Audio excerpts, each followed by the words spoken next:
ഇന്നത്തെ ഒരു വാർത്ത ഇപ്പോൾ ഏറ്റവും കൂടുതൽ നമ്മളിപ്പോൾ ഇറക്കുമതി ചെയ്യുന്നത് ഓയിൽ ഇറക്കുമതി ചെയ്യുന്നത് റഷ്യയിൽ നിന്നാണ്.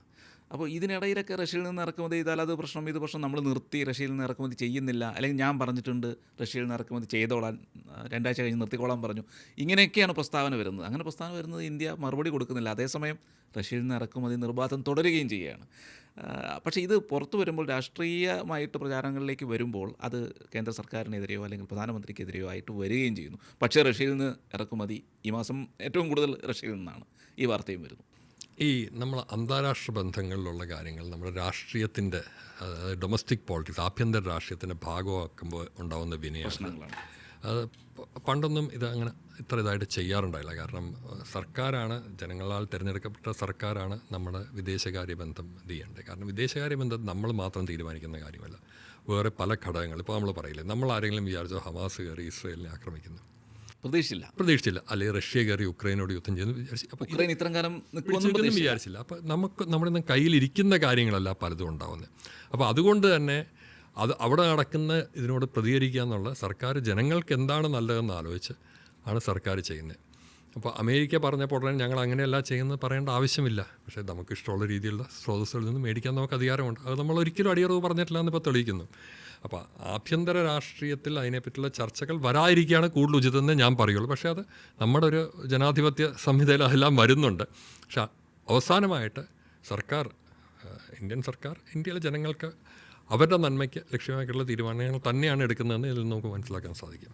ഈ ഒരു വിഷയം ചർച്ച ചെയ്യുമ്പോൾ നമുക്ക് മറക്കാൻ പാടില്ലാത്ത, അല്ലെങ്കിൽ തീർച്ചയായിട്ടും പരാമർശിക്കേണ്ട ഒരു പേരാണ് ചൈന എന്നുള്ള ഒരു വലിയ രാജ്യം. കഴിഞ്ഞ ചർച്ചയിൽ ഏകദേശം ചൈനയുമായി നല്ലൊരു ബന്ധത്തിലേക്ക് പോകുന്ന രീതിയിലൊരു സാഹചര്യം അന്നുണ്ടായിരുന്നു. കാര്യം ആ രീതിയിൽ പതിയെ മാറുന്നൊരു സാഹചര്യം. അന്ന് സാർ പറയുകയും ചെയ്തു, ചൈനയുമായിട്ട് എല്ലാ കാലത്തും അങ്ങനെ വിരോധത്തിൽ മുന്നോട്ട് പോകേണ്ട കാര്യം ഇന്ത്യക്കില്ല എന്ന് പറയുകയും ചെയ്തു. ചൈനയുടെ നിലപാടുകൾ സാർ നേരത്തെ പറഞ്ഞ പോലെ, ചൈന സ്വന്തം കാര്യമല്ലാതെ വേറെ ഒന്നും നോക്കില്ല. ഒരു കാര്യത്തിലും അനാവശ്യമായിട്ട് പോയി ഇടപെടാതെ അവരുടെ കാര്യം മാത്രം നോക്കി നിൽക്കുന്ന ഒരു രാജ്യമാണ് ചൈന. ഈ ഒരു സാഹചര്യത്തിൽ എന്തായിരിക്കും ഉദ്ദേശിക്കുന്നത്? ചൈനയെ സംബന്ധിച്ച് അവർ വളരെ വ്യക്തമായിട്ട് 2 കാര്യങ്ങൾ പറഞ്ഞിട്ടുണ്ട്. ഒന്ന്, ആർക്കും ഈ ഇൻ്റർനാഷണൽ വാട്ടേഴ്സ്, അന്താരാഷ്ട്ര സമുദ്രത്തിൻ്റെ മുകളിൽ ചുങ്കം അല്ലെങ്കിൽ തടസ്സം ഏർപ്പെടുത്താൻ ആർക്കും പാടില്ല. അത് അവരുടെ വളരെ വളരെ കൃത്യമായിട്ടുള്ള ഇതാണ്. 2, യുദ്ധം എവിടെയും നടക്കരുതെന്നുള്ളൊരു വളരെ ജനറൽ ഇത് പറഞ്ഞിട്ടുണ്ട്. അതിൽ പങ്കുചേരാനായിട്ടോ ഇതിനൊന്നും അവർ പോയിട്ടില്ല. പലപ്പോഴും പറയേണ്ട ഇറാന് ചൈന സഹായം കൊടുക്കുന്നു, അല്ലെങ്കിൽ പലപ്പോഴും സാറ്റലൈറ്റ് പിക്ചേഴ്സ് കൊടുക്കുന്നതൊക്കെ നമ്മൾ വളരെ അനൗദ്യോഗികമായ തലത്തിൽ ഉള്ള വാർത്തകൾ, ചിലപ്പോൾ ഗോസിപ്പായിരിക്കാം, അത് നമ്മൾ കേൾക്കുന്നുണ്ട്. പക്ഷേ ചൈന ഇന്ന് വിട്ടു നിൽക്കാനായിട്ട്, ഔദ്യോഗികമായിട്ട് ഇതിൽ നിന്ന് വിട്ടു നിൽക്കാനായിട്ട് സാധിച്ചിട്ടുണ്ട്. റഷ്യയായിട്ടുള്ളത് തന്നെ അതുപോലെ തന്നെയാണ്. അവർ റഷ്യയ്ക്ക് ആവശ്യമുള്ള ചില സഹായങ്ങൾ കൊടുക്കുന്നുണ്ട്. അതിനപ്പുറത്തേക്ക് അതിൽ വേറൊരു കൂടുതൽ ആക്റ്റീവായിട്ട് ഇൻവോൾവ്മെൻറ്റിലേക്ക് പോയിട്ടില്ല. പുടിനും ഷീ ജിൻപിങ്ങും തമ്മിൽ അടുത്ത ബന്ധമുണ്ട് എന്നുള്ളൊരു വസ്തുവായിരിക്കെ തന്നെ അവർ അതിലേക്ക് വേണ്ടി പോയിട്ടില്ല. എപ്പോഴും ചൈനയുടെ ഫോക്കസ് അവരുടെ ഉള്ളിലേക്കാണ്. കാരണം അവിടെയുള്ള ഭരണകൂടത്തിനെ സംബന്ധിച്ച് അവർക്ക് ഏറ്റവും വലിയ പേടി 1991 സോവിയറ്റ് യൂണിയൻ തകർന്ന പോലെ ഇവർ തകരുമോ എന്നുള്ളൊരു പേടിയാണ്. അപ്പോൾ അതുകൊണ്ട് അവരുടെ ഭരണം എത്രത്തോളം നന്നായിട്ട് ജനങ്ങളിലേക്ക് എത്തിക്കുക, ജനങ്ങൾക്കൊരു പ്രശ്നം ഉണ്ടാകും നോക്കുക, ജനങ്ങൾക്കിടയിൽ ഒരു വിഘടന ചിന്താഗതി വളരാതിരിക്കാം, ഇതിലാണ് ഭരണകൂടം കൂടുതൽ ശ്രദ്ധിക്കുന്നത്. അപ്പോൾ നിക്കറാഗ്വയെന്നോ അല്ലെങ്കിൽ വെനിസ്വേലയോ എന്നോ ഒരു ഭരണാധികാരിയെ മാറ്റിയുകൊണ്ടോ അല്ലെങ്കിൽ ഇറാൻ്റെ മുകളിൽ ബോംബ് വർഷിച്ചുകൊണ്ടോ ചൈന ഇളകാൻ പോകുന്നില്ല.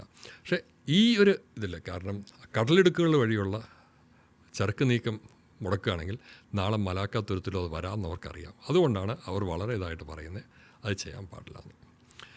2, ഞാൻ എപ്പോഴും പറയുന്നൊരു കാര്യമാണ്, ലോകത്തിലെ ഏറ്റവും വലിയ വ്യവസായ ശക്തിയായിട്ട് ചൈന വളർന്നു വന്നു.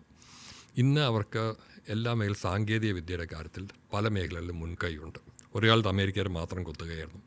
ഇപ്പം നിർമ്മിത ബുദ്ധിയുടെ കാര്യത്തിലും അവർക്ക് വളരെയധികം മുമ്പോട്ട് പോയെന്നാണ് മനസ്സിലാക്കാൻ സാധിക്കുന്നത്. ഫാർമ ഇതിൽ നമ്മൾ പല മരുന്നുകളുടെയും ആവശ്യമുള്ള ഏറ്റവും കീ ഇൻഗ്രീഡിയൻസ് ചൈനയിലാണുള്ളത്.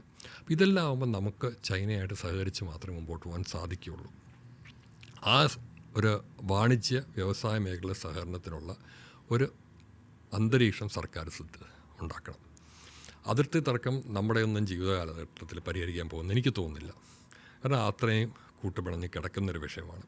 അപ്പോൾ അതിൽ നിന്ന് ശ്രദ്ധ കുറച്ച്, ഞാൻ പറഞ്ഞ അതിർത്തി വിട്ടുകൊടുക്കണം എന്നല്ല പറഞ്ഞത്, അതിൽ നിന്നുള്ള ശ്രദ്ധ കുറച്ച് കൂടുതൽ നമ്മൾ വാണിജ്യ വ്യവസായ മേഖലയിലേക്കുള്ള സഹകരണത്തിലേക്ക് പോവുകയാണെങ്കിൽ ഇരു കൂട്ടർക്ക് നല്ലതായിരിക്കും. ചൈന ഇന്ത്യയെ കാണുന്ന ഒരു വലിയ വിപണിയായിട്ട് കാണാൻ സാധിക്കും. നമുക്ക് ചൈനയിൽ നിന്നും ധാരാളം കാര്യങ്ങൾ അതുമാതിരി ഈ വ്യവസായ വൽക്കരണത്തിനും അതുമാതിരി നമ്മുടെ സാമ്പത്തിക വളർച്ചയ്ക്കും ആവശ്യമുള്ള ധാരാളം കാര്യങ്ങൾ ചൈനയിൽ നിന്ന് നമുക്ക് നേടാൻ സാധിക്കും. ഇതായിരിക്കണം നമ്മൾ ചെയ്യേണ്ടതെന്നാണ് എൻ്റെ ഒരു അഭിപ്രായം. ശത്രുതാപനോഭാവം കൈവിടിഞ്ഞ് സഹകരണത്തിന് നമ്മൾ തയ്യാറാവണം.